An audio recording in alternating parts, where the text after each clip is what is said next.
Hey, quants, today we're getting into T3 code some more. They've got some new stuff out that has been pretty amazing, and also a bug fix that I'm hoping to, or a new feature rather, that I'm hoping to get in, that I've hoped to contribute to. So let's get into it. I'm gonna start off with the phone here because the phone screen will go blank and I don't want to have to keep going back and forth with enabling the screen. So I mentioned this in the last video that T3 code has some pretty impressive features that they've added recently. In particular, using it with a terminal was the feature that I was alluding to. And so I've mentioned this before, potentially wanting to use something like your small tablet as a development device has historically been a hindrance, mainly because that system doesn't get support for full IDE type of integration. You don't get full access to the file system, and so trying to do that usually means some type of workarounds to make that happen. I have gone through the pain of making that work with that device I was just showing you. That was a 7 or an S7 Plus tablet. At the time when I bought it quite a few years ago now, it was one of the top of line tablets. It's really small, which I just like the form factor. However, I will say I personally don't like trying to code on a really small device. The idea was this is something I could use as a travel machine, and you're just carrying your typical tablet around, which a lot of people do that anyways. And then I could ideally, if I was somewhere where I'd just be able to plug it into a larger display with keyboard and mouse, and then I'd just have that kind of powering those peripherals. But I did find a fairly good way to make that work. I just was not completely happy with it, and it took a lot of work to maintain it because, as you might imagine, a setup like that tends to break a lot. So getting into that, there's still potential with that in the AI days now where you're, I would say especially in the AI days now when you're not necessarily spending as much time in a terminal or some IDE staring at code and actually writing code all the time. Nowadays, at least in my experience with what I've been doing a lot of, and I think a lot of other people have been doing, is just dictating to their agents what they want their agents to do and then having their agents go out and do that kind of stuff. So you can do that, but every once in a while you still need access to do some power user type of things, and that largely requires a terminal. And so what I found surprising, because it was one of the first features I tested once I saw it, was that the terminal works when you're on your phone. And so what does that mean? That means just like, and I said I was going to start on the phone, but it already shut off. So we'll get into the T3 code UI here. I did notice some comments on one of the previous videos I did this, that the UI, or it was really hard to read, and so I'm going to try and keep the screen smaller rather than just going full screen. I will zoom in if I need to zoom in, but the words on the screen are not that important here, mostly just the view of the interfaces. So hopefully this doesn't come out looking too small. That is actually one bug. I'm going to check right now. If you do, typically on a computer, if you do Control Plus, it'll size things up. That used to not work, and it does now. So I'm just going to zoom up a little bit here. So we'll make things look nice and big so that that's visible for everybody. So getting into the way that T3 code works now, they brought in their new a sidebar where it's more like almost like an email thing. You can pin these so they stay at the top, but the idea is the things that you're currently working on will be floated up at the top, and then things that you haven't been working on get settled down in the bottom. And so there's this settled fill down here. When I first started using it, I kind of hated it, and I still thought maybe I just stuck with it, and eventually I did I've grown to like it. And so yeah, so all that said, if you haven't tried a flow like that, I would suggest giving it a try. I have used the pin feature. You'll see that I have some pins here, in particular when I don't want to forget about a thread, because you can change it, but these are set to settle automatically of 5 days of inactivity. And sometimes when I get busy juggling multiple projects, I might not look at a project for a few days, and I don't want that to get thrown down to the bottom. And I don't know if I said 5 days. After 3 days, it'll settle, and then it kind of gets buried down here. You can just unsettle them if you need to, and you can also find them just by doing your Control-Shift-O will bring up bring up your search. And so, however, I'm not doing that right now. So right now, let's talk about the kind of interesting. So back to the terminal thing before I get too distracted here. So on the terminal here, what you can do is you can open this lower bar here, or you can open your sidebar and open a. You got to click the plus button over here. I haven't learned all the hotkeys, which is how I prefer to use them, but I haven't been using these aspects as much, but it goes back to what I was saying in the original video, where you kind of have this whole idea of viewing your code, browsing your code, getting access to the terminal, and then also having your AI features. And Codex has done really well in that, but also Cursor has kind of been nailing that. And both of those are fine. I don't use Codex that much because I'm not on Windows or Mac that much. But Cursor, I've just been using I think the T3 Code app has just been, as I mentioned in the past, growing so much faster. And I've just preferred using that. And with some of these new features, it actually has me second guessing if I even need Hermes type of setups anymore as well. And so what I mean by that is if I were to go ahead and open a new project, and let's say I'm going to be working on this Quant Companion project, when I open it up, I can pick my model. But the key thing here is after connecting it through SSH, through Tailscale, or what I would highly recommend is their T3 Connect, because it just simplifies everything. You can also choose which computer you want this to work on. And so I wonder if I have a bug in here now, because I'm not seeing it, and it's kind of interesting. I bet if I go under my settings here, I'm going to take a real quick look. Connections, my environments. So Showtime is still there, and then I have my local machine. So I'm wondering why Showtime is not showing up there. They do put out updates. Again, this is a young project. I'm not seeing the ability to pick it here, and I wonder if that's just me missing it. If it's moved, all right. Well, we'll keep going on because I'm going to get into that anyways. So in any case, I opened a terminal. I have the terminal, and now I can just do all the terminal things that I would normally do in a terminal here. The interesting part about that, which I really wanted to show, which I'm not going to be able to show from here, and is that if I were to throw this on a different machine, I could. I wonder if it's because I haven't opened it with, or Showtime doesn't have this. Oh, that would be why Showtime doesn't have this one. Let me switch over to one that I think that Showtime does have. So this is the Quant Alchemy website. So yeah, that's okay. There we go. So now if I open the terminal, now I've got the folder I could check it out in, but I also have it on Nova. Now if I were to open this up, and let me go ahead and pick the Quant Alchemy website. There we go. That's what I was looking for. It's because I don't have that project over on my Showtime computer. And so this one I do. And so I can do it locally on this computer here, or I can throw it over to Showtime. And if I'm on Showtime, I'm just going to say hi because I don't want anything to happen here. And then that will give me this persistent thread. And then when I open up here, you'll see that I'm actually on Showtime, and I'm not, but the computer that I'm at here is my Nova computer. And so you can do that on your phone, which is ultimately the point that I wanted to get to. So this is a really cool feature now that I've got that there. So let me go ahead and get the phone going here. So I've connected this to both the Showtime and also to Nova. And so you'll see all the threads here that are also over on the left. You'll see them on my phone. And so that's what is over on the right screen here. So this is now the phone screen. And if I pick one of these, so the one that I was just at, start a new conversation. So I'm going to select that one. This is executing on Showtime right now. And if I just went into the terminal button here on the right, you'll see I'm on Showtime. And what I can do is I can open this up and I can just execute my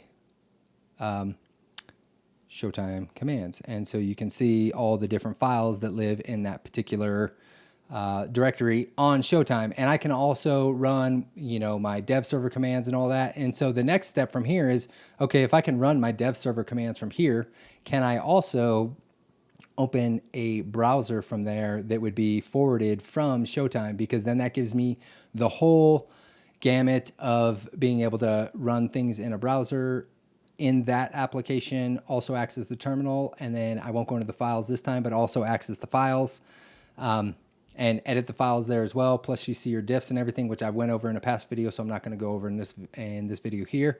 And that feature does not yet exist, and that goes back to the bug that I was talking. It's not really a bug, the feature that I was talking about. And so let me go ahead and turn that on right now. And so here, I'm going to go ahead and hide this for a minute. Oops, wrong one. And so from here, what you can see is that I now have, there are two bugs here that, I keep saying bugs, they're not bugs, two features that were being worked on. And so Julius is the guy that you'll hear Theo talking about. He's the one that's just hammering code. It turns out he had already opened this. And so it's scoped SSH preview port forwarding. And the point about this is that you should be able to open a terminal like I have here on Showtime. I would be able to run my pnpm dev commands. And so actually I'm not sharing that window right here. So maybe I can reposition these just a little bit. Well, I'll just come back to that window in a second. The thing is that you'll be able to run your dev server, and then you'd be able to see the application running. And so down here, I just posted some comments on here. You can go check out the issue if you'd like. Noting that this is, some people mentioned this is something else they want. And so I noticed there was some issues coming back here. And so just as a way to kind of help out and potentially help push this feature forward more, I submitted a companion PR that fixed all these issues.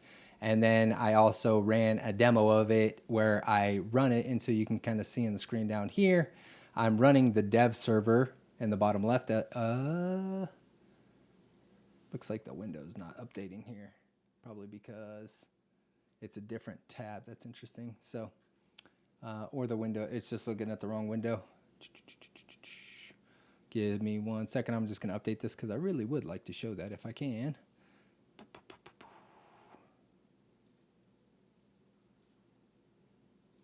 Let's see if that updates. There we go.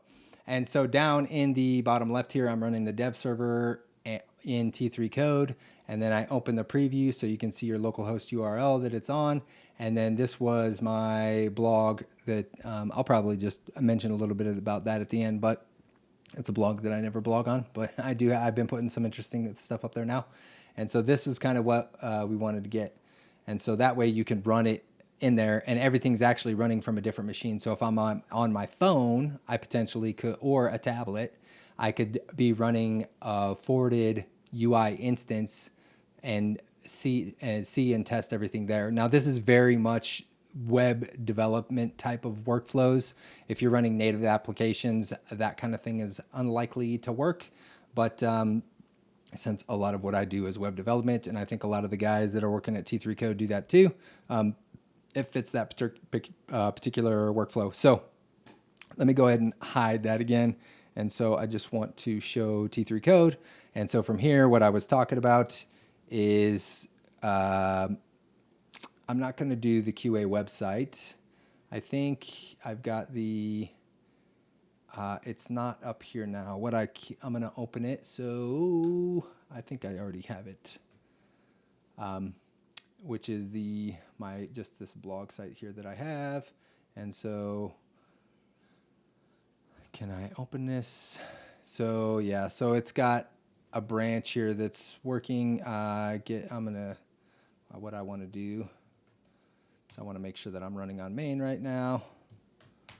So we're going to get that going. And then here we go. Yep, we're going to go ahead and do this, and then we'll see if this is going to run. So once this dev server starts up, oh, you know what? Gosh, I keep doing that. I forget this is a Bun project.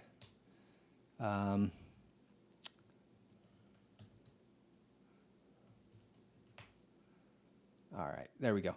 So now this is Bun, and so the idea is here, if I click on this, I should see the open in browser or preview. So this is running on my local host, and so if I were to open this in a preview, it's going to open. However, if I go ahead and do this thing again, I'm going to clear out of here, And I'm just going to do, I need a persistent thread to be able to get these values here. And so, is that right?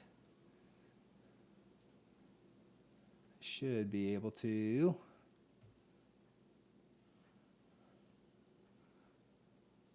Click this, Ralph Unlimited here, and let me see. Still things that I'm trying to figure out here. So that's not working. I don't know why it's not showing up on Showtime here. See what's going on with that. Well, I mean, maybe we will just run this one because this showed it here. The thing I wanted to show is QA website. We can just run it here. We're going to run this on Showtime. And then from Showtime, I open this. All right, so we'll just start the dev server here. So because really the point I just want to show is this is going to launch the dev server. I'm going to click this to open it, and then I'm going to open the preview, which should open it in ID here. However, it's not going to work because the localhost 3000 is not working here, and it's opening an application that I have running in a test server, but it's not actually the application that I want to see, which would be the QA website. And I think everyone who follows me has probably seen my QA website. You can go there. The link to that's in the description. It has that copper theme, so totally different application there. And so obviously that's not working. And so now let me go ahead and switch over to the one that is working. So what I'm going to do is I'm going to bring up the developer instance of T3 code. And it's probably going to take me a second just to make sure I get all these things positioned as expected. That might be enough. And is this going to allow me to size it up? Okay, size it up. And then I'm going to switch the view of this window so that it's looking at that one. So the development instance of T3 code, I'm going to share that. I don't think there's anything here.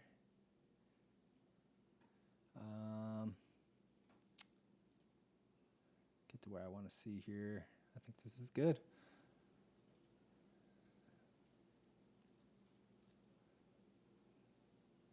T3 code, the development instance of T3 code, boom.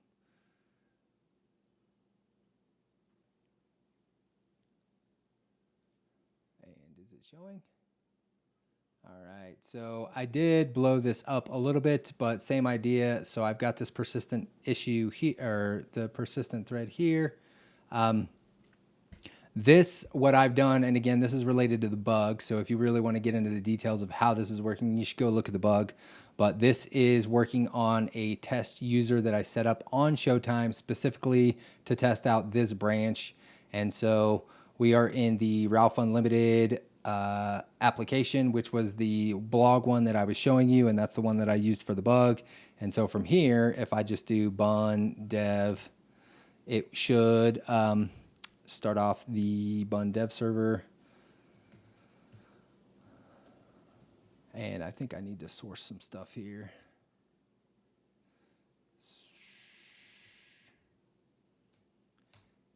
Now bun dev, see if that works. Or this could totally be a wash. All right, give me 1 second here because I had this set up and now it is not working. And so we're just gonna do a real quick check here. To find the thing that I was trying to run. Now that should, let me try. Okay, here we go. I was sourcing the wrong thing. I needed to do the profile. Okay, so now I have it here. Again, I'm running this on my Nova machine, and it is connected to the Showtime instance, which you can tell through the test user that I created there. And same idea when I click on this and I do open in preview, it actually opens the website here. And so now I get to do everything from a remote computer, and I just connect it through T3 code. So now a couple of things from what does this mean? Well, there are some security implications that this can definitely help you out with. one of the, and I kind of goes back to what I was talking about with the Hermes agent stuff. So when I set up a Hermes agent, I don't want it running on my main computer. I don't like to run AI models on my main computer. I like to keep, at least for the, like my main admin user that I log in as, I like to keep that isolated. And then I've talked a lot about how security is an important thing, but we're not getting into security. So I am going to touch on that just a little bit briefly here. So from a security standpoint, you do want to make sure that your environments are isolated. And when you run an AI agent on there, you only give them access to the things you want them to have access to. And generally you can do that through a select set of API keys that have read-only permissions or select permissions that you want them to have access to. And then you just tell them where those are, and then they can use them and do all the things that they need to do without you being concerned of them being able to drive your whole computer while you're logged into your financial accounts or something like that. So from a security standpoint, this gives me the same development experience that I prefer to do without having to have it set running all the AI stuff that I want to, using all the models that I have connected to it, Codex or Claude or Cursor, and I don't have to have it directly on my machine. I can have it on a remote machine that's isolated with the credentials that I've given it, and I can do all the things that I want to do there. So from a security standpoint, I really like the isolation of that in particular. And then the other benefit of it that I mentioned is using one of the other things with like a Hermes agent thing that I like to do is I have mine set up to go through Discord.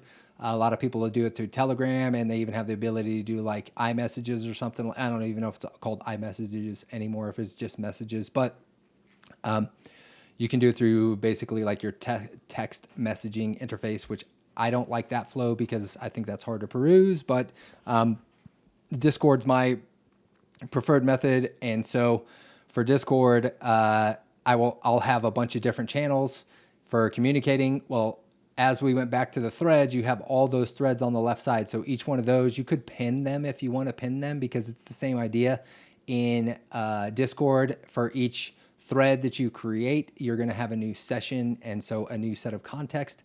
And so the same idea for every thread you have on the left menu bar here, that's going to be a new set of context for you, the agent that you're working with. There is one thing about this that I would say doesn't quite, one limiting thing that I haven't seen yet, and that's when you're using T3 code, once you start a persistent chat instance, it does not allow you to change the model outside of the scope of the company that you're working with. So if you picked a Claude Anthropic model, you'll only be able to switch between other Claude Anthropic models. And so same applies to OpenAI or Cursor or Grok. I'm not sure if that has to do with the way that they are managing context, but I will say there's a limitation there, whereas if you're in a thread using Hermes, you can do your /model and change it to whatever model you have plugged into Hermes and just do that. So one of the ways you can work around that is with the codex, like the -p command. So they all have this ability to just say like cloud-p and then give it the text that you want it to process. And you can do that with codex.p, I think agent.p, grok.p. I've definitely tested that one. So you could just tell Claude, if you're using a Claude agent, for example, to go and go implement something using codex-p or claude-p or grok-p, whatever one you want to use. So there's a little bit of a workaround there if you want to try that.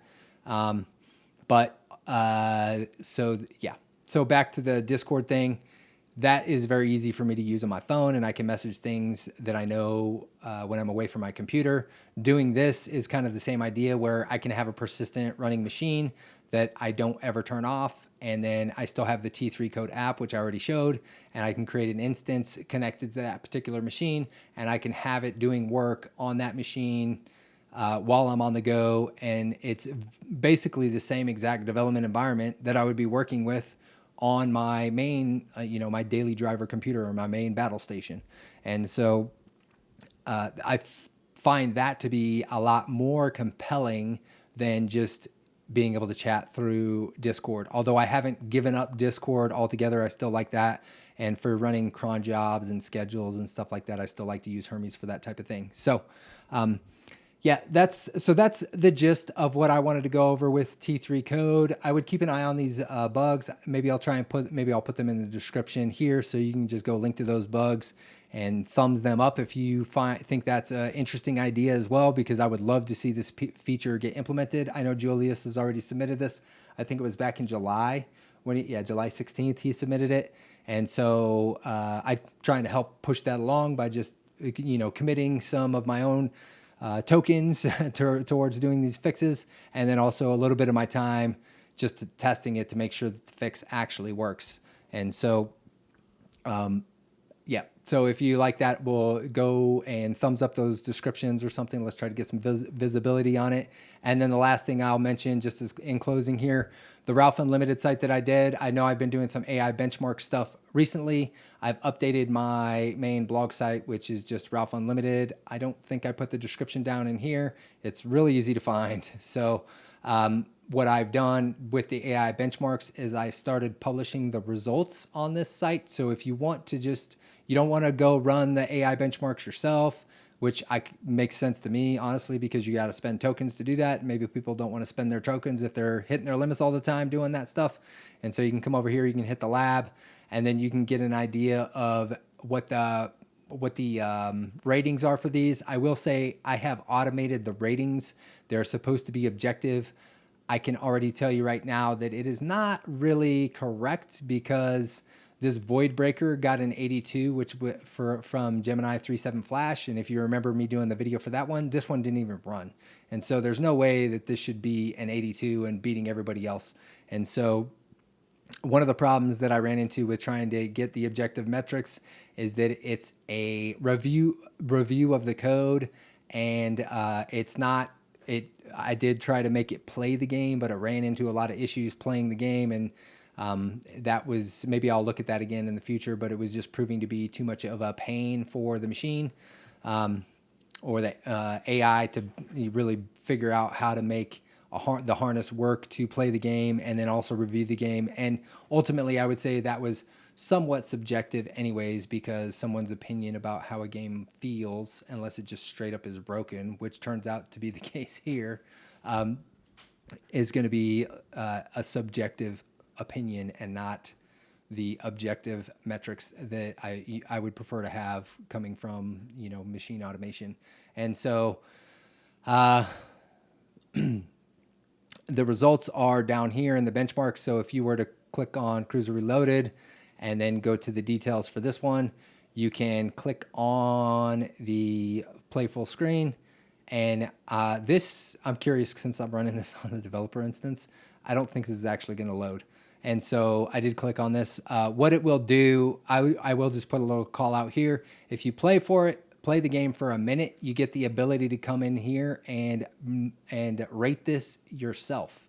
And so if you come in here and you play any of these games, the idea is that we'll get some human references on the opinions of the games from individuals who are interested in playing these games.